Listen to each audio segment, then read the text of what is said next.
आइए आज आप सब सुनेंगे हल षष्ठी व्रत की कथा। इस व्रत को अलग अलग प्रदेशों में अन्य नामों से जाना जाता है।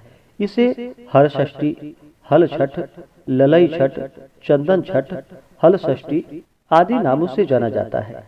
इस व्रत को खासकर स्त्रियां अपने संतान की रक्षा के लिए, संतान की उन्नति के लिए, सुख समृद्धि की प्राप्ति हेतु इस व्रत को धारण करते हैं। आप सभी भक्तों को हल षष्ठी व्रत की ढेर सारी शुभकामनाएं। हल षष्ठी का व्रत, जो कि हर वर्ष भाद्रपद माह के कृष्ण पक्ष की षष्ठी तिथि के दिन इस व्रत को धारण किया जाता है। यह पर्व भगवान श्री कृष्ण के ज्येष्ठ भ्राता श्री बलराम जी के जन्मोत्सव के रूप में मनाया जाता है।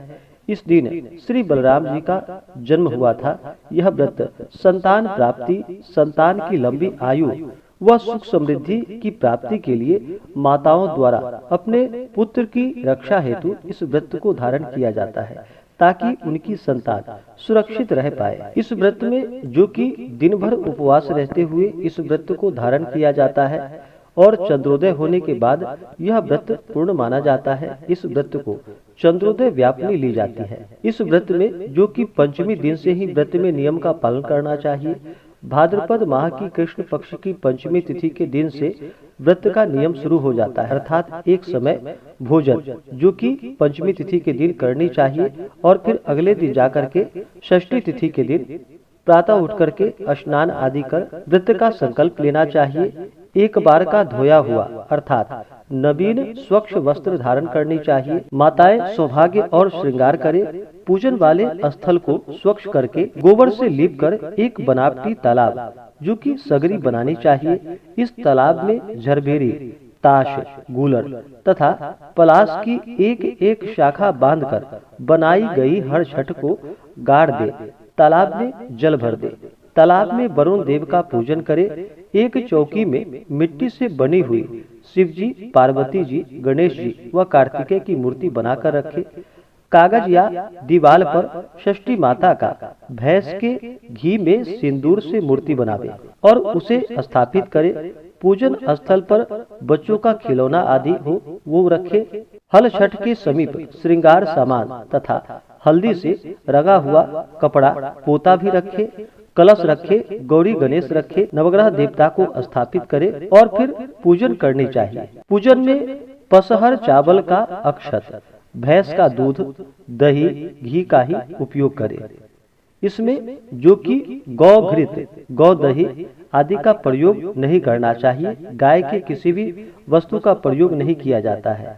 पूजा में लाई, भुना या सूखा हुआ महुआ चढ़ाएं।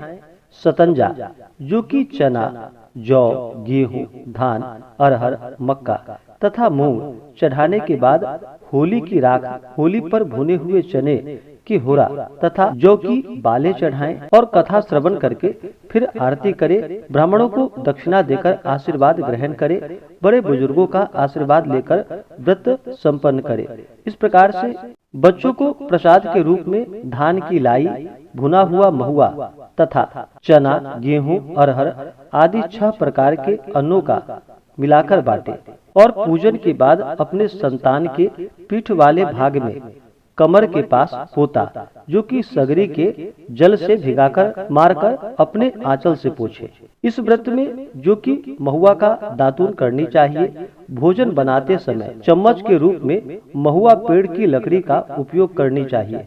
भोजन के लिए महुआ पेड़ के पत्तों का दोना, पत्तल का उपयोग करनी चाहिए। भोज पदार्थ में पसहर चावल, बिना हल जुते ही उगने वाले का भात, 6 प्रकार की भाजी की सब्जी, भैंस का दूध, दही व घी, सेंधा नमक का प्रयोग करना चाहिए।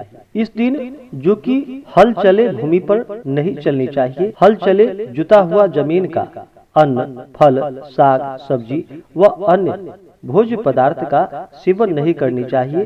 तामसिक भोजन को न छुए। प्याज लहसुन का प्रयोग बिल्कुल भी ना करे।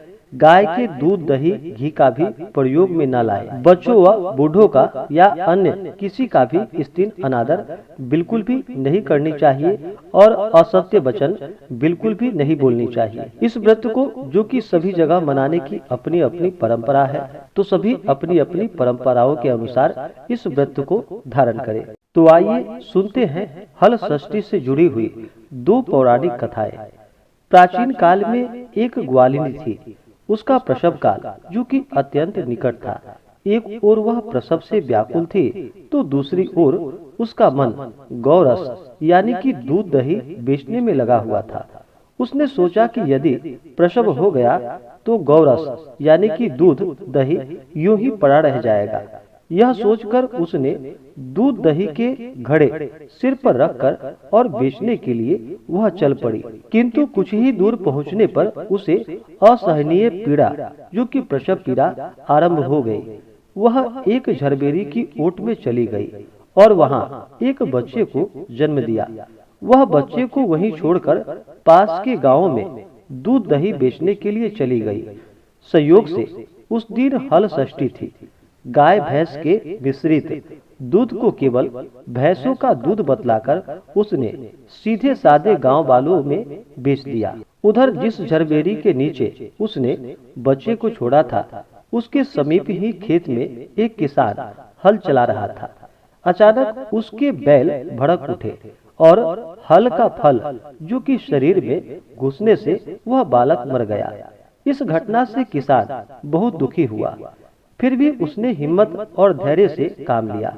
उसने झरबेरी के कांटों से ही बच्चे के चिरे हुए पेट में टाके लगाए और उसे वहीं छोड़कर चला गया।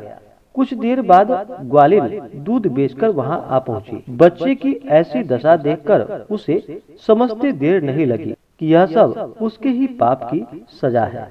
वह सोचने लगी कि यदि मैंने झूठ बोलकर गाय का दूध न बेचा होता और गांव की स्त्रियों का धर्म भ्रष्ट नहीं किया होता, तो मेरे बच्चे की यह दशा आज न होती। अतः मुझे लौटकर सब बातें गांव वालों को बताकर अपना प्रायश्चित करना चाहिए। ऐसा निश्चय कर वह उस गांव में पहुंची जहां उसने दूध दही बेचा था।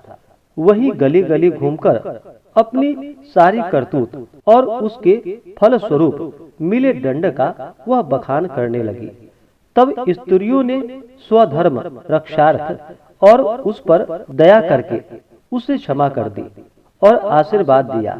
बहुत सी स्त्रियों द्वारा आशीर्वाद लेकर जब वह पुनः झरबेरी के नीचे पहुंची, तो यह देखकर आश्चर्यचकित रह गई कि वहां उसका पुत्र जीवित अवस्था में पड़ा था।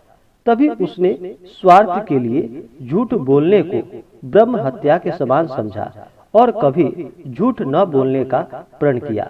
इस प्रकार षष्ठी देवी की कृपा से उसका पुत्र जीवित हो उठा। तो बोलिए प्रेम से षष्ठी देवी माता की जय। दूसरी कथा के अनुसार एक बार काशीपुरी में देवरानी व जेठानी रहती थी। देवरानी का नाम तारा व जेठानी विद्यावती थी। दोनों ही नाम अनुरूप तारा उग्र स्वभाव तथा विद्यावती अति दयालु थी। एक दिन दोनों ही ने खीर पका ठंडा करने के लिए खीर को आंगन में रख दी और बातें करते अंदर बैठ गई। तभी दो कुत्ते खीर देखकर खाने लगे। अब आवाज सुनकर दोनों देवरानी व जेठानी बाहर आई तो अपनी खीर को कुत्तों को खाता देखा। विद्यावती अपनी खीर को जूठन जान बचा शेष को भी कुत्ता के सामने पुनः डाल आई और तारा ने दूसरे कुत्ते को एक कमरे में बंद कर खूब मारने लगी। जैसे तैसे वह कुत्ता अपनी जान बचाकर बाहर भागता है। दूसरे दिन दोनों कुत्ता एक जगह मिलते हैं और एक दूसरे का हाल पूछते हैं। इस पर विद्यावती के खीर खाने वाला कुत्ता कहता है कि वह स्त्री बहुत ही दयालु थी। उसने मुझे बाकी बचा खीर भी खाने को दे दी। ईश्वर करे कि वह जब मेरा दूसरा जन्म हो तो मैं उसी की संतान बनूं और उसकी खूब सेवा करूं। अब दूसरा कुत्ता कहता है कि मैं भी उसी औरत का संतान बनूं जिससे कि मैं उससे बदला ले सकूं। उस दिन हल षष्ठी व्रत था। तारा की मार से वह कुत्ता मर गया। अगली हल षष्ठी व्रत के दिन तारा ने एक पुत्र को जन्म दिया। जन्म के बाद वह बालक अगली हल षष्ठी व्रत के दिन मर गया। इस प्रकार तारा ने एक एक कर 5 पुत्र को जन्म दिया। उनका पुत्र 1 साल बाद हल षष्ठी व्रत के दिन मर जाता था, जिससे तारा दुखित होकर हल षष्ठी माता से प्रार्थना करने लगी। उसी रात सपने में तारा ने वही कुत्ता को देखा जो उसकी मार से मरा था। कुत्ते ने सपने में तारा से कहा कि मैं तुमसे बदला लेने के उद्देश्य से तुम्हारा पुत्र बनकर आता हूँ और मरकर पुनः आता हूँ। जब तारा ने अपने अपराधों के लिए क्षमा मांगी तो उस कुत्ते ने कहा कि तुम हल षष्ठी व्रत को करो, जिससे तुम्हें दीर्घजीवी पुत्र की प्राप्ति होगी। सपने में कही विधि के अनुसार तारा ने अगली बार हल षष्ठी का व्रत किया और हल षष्ठी माता की कृपा से और उनके आशीर्वाद से तारा को दीर्घजीवी संतान की प्राप्ति हुई और वह प्रसन्नता पूर्वक अपना जीवन यापन करने लगी। इधर विद्यावती ने भी हल षष्ठी व्रत कर माता की कृपा से एक सुंदर सुशील पुत्र को जन्म दिया और सुख पूर्वक निवास करने लगी। तो बोलिए प्रेम से हल षष्ठी माता की जय।